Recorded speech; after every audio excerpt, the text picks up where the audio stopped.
Calcium, vitamins, minerals போன்ற சத்துக்களை கொண்ட முருங்கைக்காய் பொடி.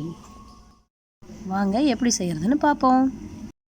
முருங்கைக்காயை சின்ன சின்னதாக கட் பண்ணிக்கோங்க. அதில் இருக்க நார் லைட்டாக எடுத்து சின்ன சின்னதாக குழம்புக்கு போடுற மாதிரி கட் பண்ணி எடுத்து வச்சுக்கோங்க. நாங்கள் ஒரு 2 கிலோ போல் கட் பண்ணி எடுத்து வச்சுருக்குறோம். நல்லா இந்த மாதிரி கட் பண்ணி க்ளீன் பண்ணி வச்சுக்கோங்க. இந்த மாதிரி கட் பண்ணிவிட்டு காய வைக்கும்போது லைட்டாக மஞ்சத்தூள் போட்டு காய வச்சுக்கோங்க, இல்லைன்னா ஃபங்கஸ் ஃபார்ம் ஆயிரும்.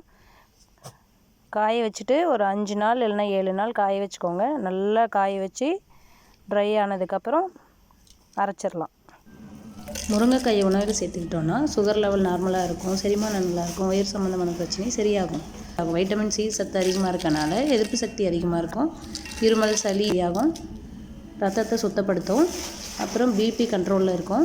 இந்த காஞ்சி முருங்கைக்காய் கூட சேர்த்து சீரகம், சோம்பு, பட்டை, ஏலக்காய் 4 சேர்த்து அரைச்சோன்னா இன்னும் நல்லா வாசனையாக நல்லா இருக்கும். வேறு இன்க்ரீடியன்ஸ் போட்டோன்னா சீக்கிரமாக கெட்டு போயிடும். மிக்சியில் அரைக்கிறனால நைஸாக இருக்காது, அதனால் சலித்து எடுத்துக்கோங்க, இல்லைன்னா மெஷினில் கொடுத்து அரைச்சிக்கோங்க. முருங்கைக்காய் பவுடர் ரெடி. இந்த பவுடரை ஒரு ஏர்டைட் கண்டெய்னரில் ஸ்டோர் பண்ணி வச்சுக்கோங்க, ரொம்ப நாள் கெடாமல் இருக்கும். இது சாம்பாரில் போட்டோன்னா அப்படியே இந்த முருங்கைக்காயோட மனம் இதில் நல்லா இருக்கும். சாம்பார் பொடியிலையும் சேர்த்து அரைக்கலாம் இதை. தேங்க்ஸ் ஃபார் வாட்சிங் கிரீனி குக் சேனல்.